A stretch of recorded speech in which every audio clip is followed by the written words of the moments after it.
কিরে বেটা, কি খবর? অনেকদিন পরে দেখা, কবে আসলি? এই তো আসলাম কালকে, বিদেশে ছিলাম তো। ভালো আছিস শুট নাকি? খেচ্ছে না দেশে এসে, শরীরটা কেমন হয়ে গেছে শুকিয়ে গেছে। তো বেটা তোর এগুলা দেখতে পাচ্ছি জমজামা সব কাদের রে? আর বলিস না, আর ভাল লাগে না এগুলা এগুলা সামলাতে। যত দূর দেখছিস না, যতটুক না আমার বাপের তার চেয়ে দ্বিগুণ আমার। আমি ওরকম একটা বেড়া পড়লে পড়ে গেছিলাম, আর বলিস না। এই মুকেশ আম্বানি না, মুকেশ আম্বানির বেটার বিয়ে, এখন মুকেশ আম্বানি আমাকে ধরেছে যে করা লাগবে, দিয়ে আমি মুকেশ আম্বানির বেটার খরচপাতি সব আমিই দিলাম। আমার তো দাঁত পেয়েছিলাম রে বাপ। আসলি কেন? তোকে তো এতবার করে ফোন করলাম দেশের বাইরে থেকে। মুকেশ আম্বানি না, এরা ছোট ছোট লোক না, এগুলো ভালো লাগে না।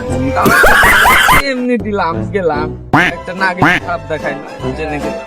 চ দেখি ওদিকে যাই। আচ্ছা, নাইমদারে আছে না, তো আমি এটা কথা বিলাসি।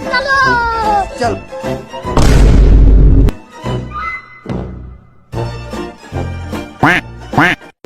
ওটা মনির না, মনির লেগছে। ওই মনির বেটা শুন। হ্যাঁ বেটা আসছি, থাম। কিরে বেটা, তোর সাথে মেলা দিন পর দেখা, এতদিন পর কোত্থেকে আসছিস তুই? খোঁজ খবর নাই। আর বলিস না বেটা, ওই ছোট ভাইয়ের খুব টাকা দরকার ছিল, যেটা আমি বললাম ঠিক আছে আমি পরে ফ্লাইটে আসছি, দিয়ে গেছিলাম মনে কর, যে টাকা পয়সা যা লাগলো দিলাম, তো বাড়িতে কিছুক্ষণ আগে আসে ঘুম থেকে উঠে তোর কাছে আসছি। ও, আর সে দেখি তুই আমাকে ডাকছিস, তো সব দেখা গেল, ভালোই হলো।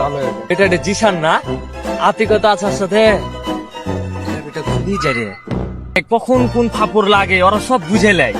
যেরকম এই যে আমার যে ল্যাম্বরগিনি যাই বলছে, ভাই আপনার ল্যাম্বরগিনি একটু দেন না, রাস্তায় নামাবো। তা আমিও ধর বললাম যে এই রাস্তাতে তো আমার ল্যাম্বরগিনি চলবে না, বিএমডাব্লিউটা নিয়ে যাও। তো ওটা নিয়ে একটু ঘুরেছে, আমার ছোট ভাইকে আবার বিএমডাব্লিউটা দিয়ে দিয়েছি। তাদের হিংসে এই বেটা সেদিন কাউকে দেখলাম, ওরা ঘুরছিল। থাক বেটা, এইসব কমা মানুষের সাথে আমি কথা বলি না, যারা ফাপড় মারে, বুঝতে পারলি? থাক, তুই ওদের গল্প শোন। আচ্ছা বেটা, তাহলে তুই যা। সবাই যে ফাপড় বাজ, আমি ফাপড় না মেলে তো আমার কিছু কম কম থেকে যাবে, কম কম লাগবে, আমিও কিছু ফাপড় মারি।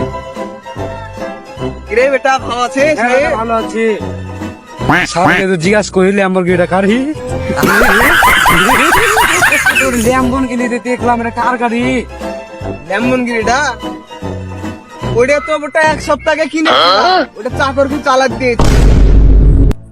বেটা তোরা তো নামি দামি গাড়ি কিনছি, যেহেতু তোর সমস্যা হয়েছে আমি রাস্তাটা তৈরি করে ফেলি, তাহলে তোরা নামি দামি গাড়ি তোরা চালাতে পারবি। তো যেহেতু তোরা নতুন নতুন গাড়ি কিনছিস, ঠিক আছে।